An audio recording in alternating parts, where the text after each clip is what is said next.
রাধে রাধে সবাইকে, আশা করছি সকালে ভালো আছে। আমিও খুব ভালো আছি। তো দেখো, আমরা তো বৃন্দাবনে গেছিলাম। তো এটা হচ্ছে আমরা সকালবেলা রেডি হয়ে সবাই বেরিয়ে পড়েছিলাম বাঁকে বিহারে যে আরেকটা মন্দির আছে এখানে, সেটা দেখার জন্য। তো দেখো, আমরা সকালে রেডি হয়ে সবাই চলে গেছিলাম মন্দিরে। প্রচণ্ড ভিড় হয়েছিল, ঢুকতে পারছিলাম না। ওখানে সবাই পুজো দিচ্ছিল।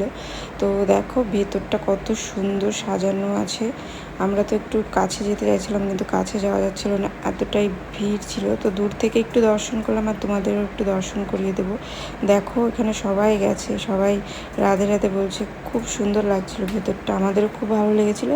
তো আমরা ওখানে যেহেতু দাঁড়াতে পারি না, ওখানে দাঁড়াতে দিচ্ছি না, তো দূর থেকেই তোমাদেরকে একটু দর্শন করিয়ে দিলাম, আমরাও একটু দর্শন করেছিলাম। তো দেখো বাইরে থেকে মন্দিরটা এরকমই লাগে দেখতে।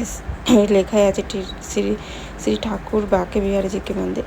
তো যাই হোক, আমরা ওখান থেকে বেরিয়ে পড়েছিলাম। তারপর সামনে আরেকটা মন্দির ছিল, ওখানে গেছিলাম। তো চলো আরও সব কিছু তোমাদের সাথে শেয়ার করবো। আশা করছি তোমাদের ভালো লাগবে। লাইক